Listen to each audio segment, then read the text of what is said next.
Hey guys, how you doing? Okay, every time I decide to do something like this, like make a recording or do something like that, a car pulls up or a motorcycle pulls up, or that's why you hear this noise in the background.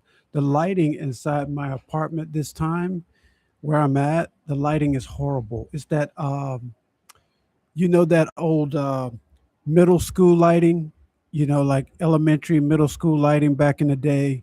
It's that bright white light. Well, at night, it makes you look like a zombie. Okay. So I really don't like it, but there's nothing I can do about it. So, um, what I wanted to talk to you guys about today is just that I've been gone from America for so long. Um, I originally left America in 2020 and I came back to visit a few years later. And then I left again.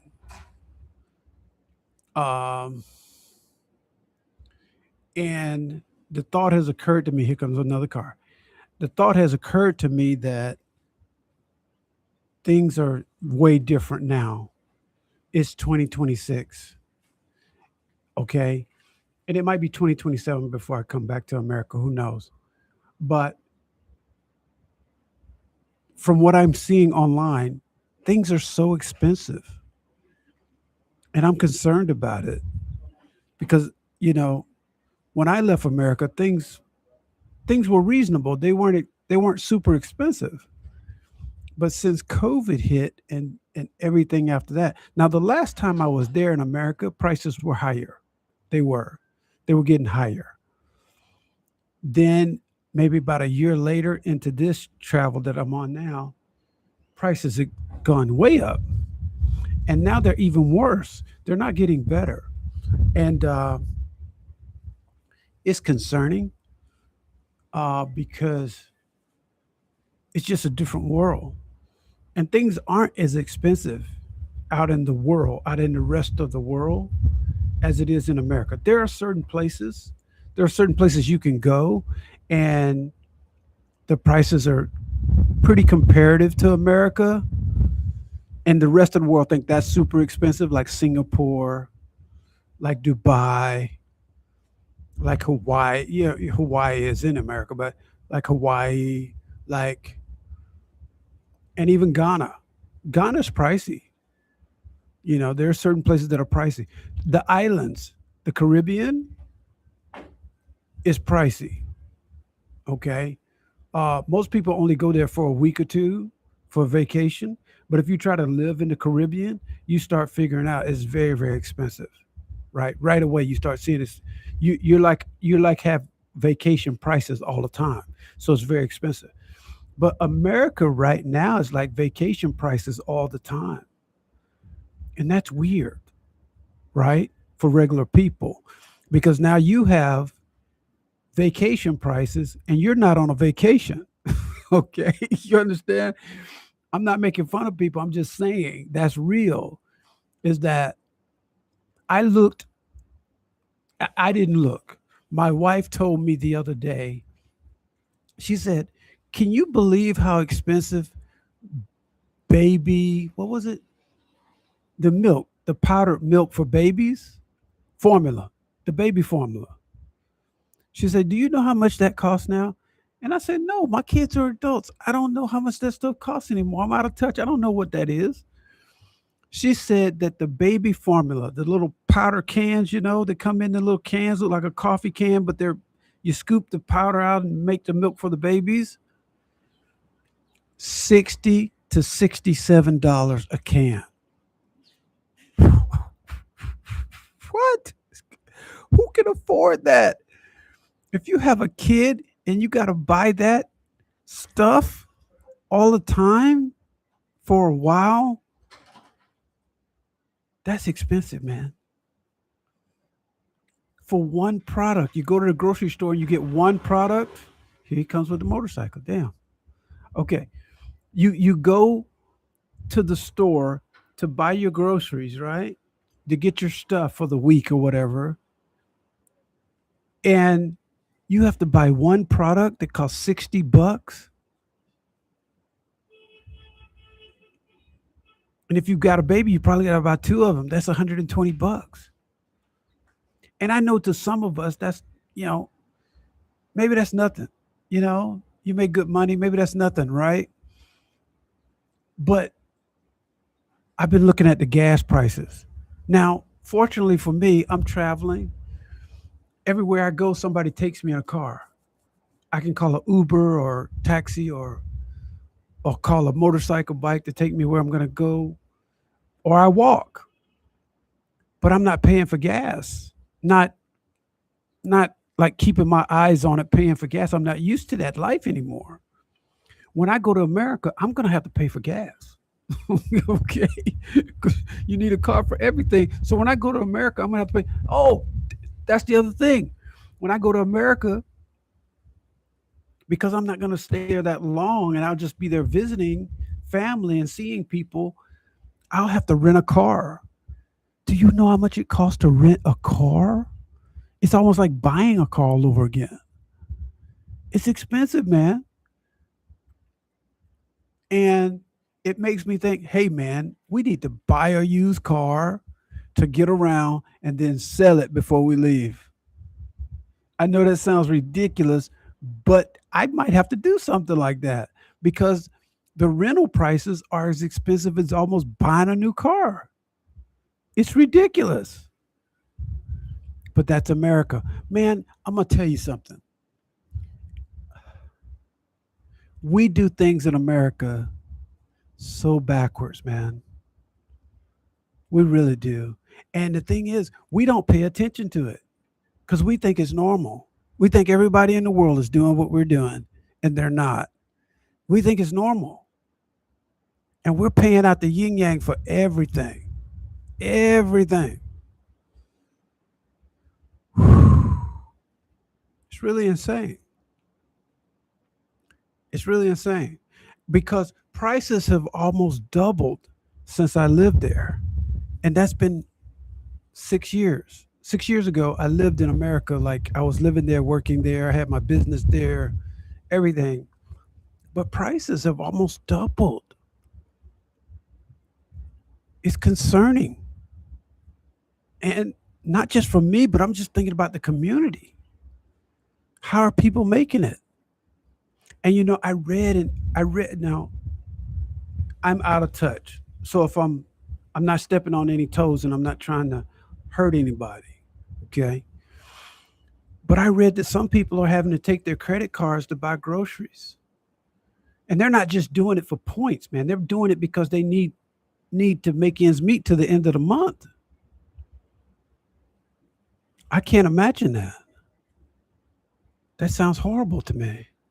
That you would have to pay interest on your grocery bill or pay interest on your gas bill for your car to get to work. Not to mention that a lot of people are out of jobs. A lot of people don't have decent jobs. People have more like two or three side hustles. That's the thing now, having two or three side hustles and not having a full time job these days.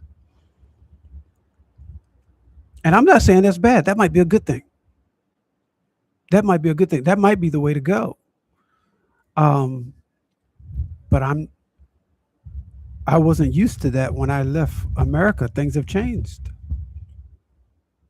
And I was just talking with my mom last night about some things, and she was sharing things with us that things that have changed and that people are struggling with. And it sounds pretty spooky, to be honest. It sounds a little bit weird. But I've always known Americans were weird. I'm an American. And I have American friends, and I know America's pretty weird. We do some backward things. We don't have things on straight, but that's normal in our life, in our society.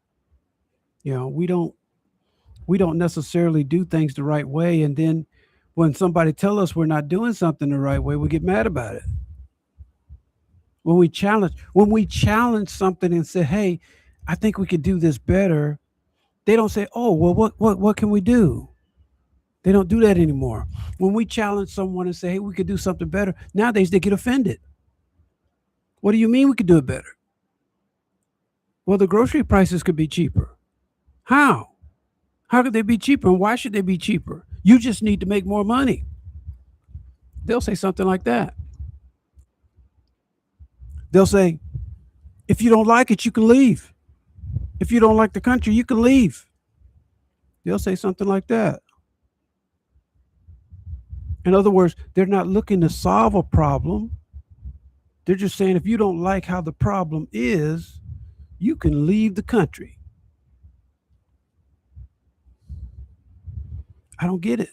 They don't want to make things better. I don't get it. These people would rather go home and not put food on the table than to change things. See, the way I grew up, we put food on the table. We put food on the table if we had to grow food ourselves. If we had to make a farm in our backyard, we put food on the table. That's what we did. We didn't make excuses and we didn't say, hey, do it this way. No, we need some food on the table. If I got to grow some vegetables in the backyard, then that's what we got to do. I grew up in the South. We didn't mind getting our hands dirty to have food on the table. But these days, when you tell people something's wrong with the system, that why my wife told me the other day, she said a pound of ground chicken is like $15 now. And it used to be $5 or $4.99 or something. And now it's like $15. That's a pound of meat at the store. You gotta be kidding me, man. That would make one or two meals. That's about it. And that's $15. And that's at the grocery store. That's not even going to KFC or going to have somebody else make it. That's if you cook it at your own house and it costs that much. To me, that's crazy. Now, to you, that might sound about fair. That might sound about right now. But to me, but to me, that chicken cost $4.99 and I was pissed off to pay that. Okay. I'm thinking $4.99 for a pound of chicken. Come on. Y'all trying to get me. But now it's $15. It's $15.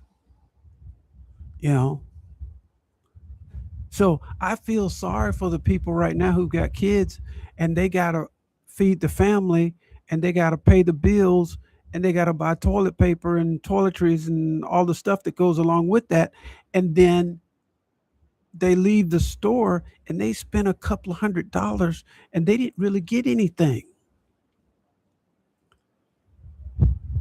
You spend a couple of $100 and your cart's not even full. Something's wrong with that. And I was talking with some people online the other day and they told me, they said, what did they say? They said,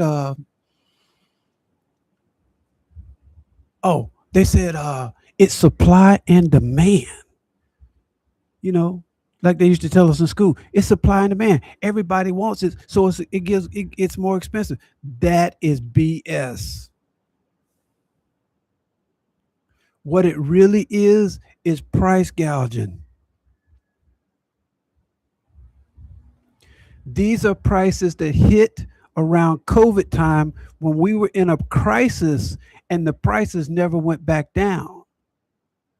We are no longer in a COVID crisis. We are not in a supply and demand issue right now. What it is the people who made all that money during COVID time decided to keep the prices up, nosebleed high. They decided to keep the prices up. They never brought the prices back down. That's called price gouging.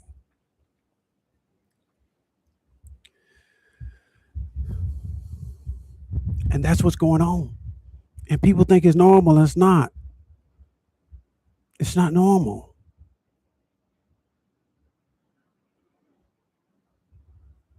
And people don't really realize how bad it is until they lose a job. You lose a job, and then all of a sudden you realize, man, my grocery bill is like $500 a month.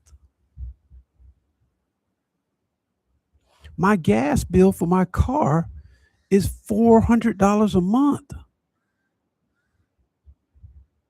And I drive a Toyota, and I'm spending $400 a month in gas. I don't drive a Bentley or a BMW or a you know big old giant truck. Maybe, and if you do drive a big old giant truck, your gas bill is more like $700, $800 a month, and that's just on gas. That okay? Let's put it like this: you're spending that kind of money on things like gas. Okay, half of that is supposed to be going into your savings for retirement, but instead it's getting used for gas instead of going into your retirement, going into your kids' college fund, going into savings and things like that. It's a necessity, and that money's being used. That means once you stop your job, once you retire or stop your job, you are going to be broke. If this continues, you're going to be broke. And being broke is no fun. Being broke is no fun. And let me tell you about it, because when I was a kid, we were broke. My family was broke, and it was no fun. You know, we made it. I'm grateful for all the things my mom had to do to take care of us, and my stepdad had to do to take care of us. But they, for a long time, not always, but for a long time, they were living from paycheck to paycheck for a while until they got themselves together. My dad started making a little bit more money, and was able to take care of all of us until we got out of school. But I'm gonna tell you something. It's no fun to be living paycheck to paycheck, and hoping you can have rent paid, and hoping you can have your car note paid, and all these things. It's a real struggle. It's a real pain in the butt. And I feel sorry for people like me, and for people who are not like me, who have to go through that, because that's the time when we're all the same. We're all the same at the gas pump. We're all the same at the grocery store. I might be black, you might be white, but we're the same, because Walmart don't care if you're black or white. You got to pay if you want something. And Target and Costco and Kroger's and the Food Land and all these places where you buy your groceries. We're the same. Our money's the same. Yeah, we might be a different ethnic group. We might be a different color. You might not like me, and I don't care about you. But guess what? At the grocery store, we're the same at the checkout aisle. You got to pay what you got to pay for. I got to pay for what I got to pay for. I don't get gas unless I pay for it. You don't get gas unless you pay for it. We're the same. You might not like that, or maybe you do, but that's the only time we're equal these days, is when we're at the checkout counter. That's when we're equal. Because if my bill says $115, I got to pay $115. If your bill says $150, you got to pay $150, or you're not getting out of that store. That's when you're really equal. Think about that for a second. Wow, especially, and I'm especially talking to the bigots. I'm especially talking to the bigots out there who think you're better than everybody else. Guess what? At the checkout stand, you the same as me and everybody else. These prices are high, and they shouldn't be. And you should start asking some questions about that. Why are the prices so god doggone high? Why are they so high? They don't have to be. Why is the gas so high? And here's another thing. After this war is over, after this war is over, you better be hoping that gas price go down, because these companies out there, they're likely to keep those gas prices high. When you don't hold them accountable, the rich, if you don't hold them accountable, they'll keep those prices nosebleed high, and you will not have anybody to complain to about it. Right now, they're saying the gas bill's high because of the war. Well, guess what? When the war is over, hopefully it'll go down. These COVID grocery prices didn't go down. That's why I say that. That's concerning. See, we love these billionaires. Love them, love them, love them. Until they're stepping on your neck and you can't feed your kids. And some of you guys are saying, well, I'm single. I don't have any kids. Ha ha ha ha ha. Ha ha ha. I don't have any family. Ha ha ha. They'll get to you. They just haven't gotten around to you yet. They'll get to you too. Make no mistake about it. Because they got plenty of boot to put on everybody's neck, and you won't be exempt. There's nobody that's exempt. You're not exempt. They're going to step on you too. That's what they do. Today they might be stepping on me. Tomorrow they'll be stepping on you.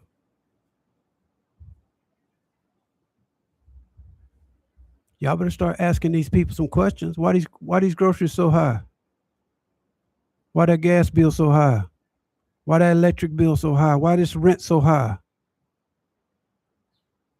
I pay my house off and my taxes and insurance is high. I own my house.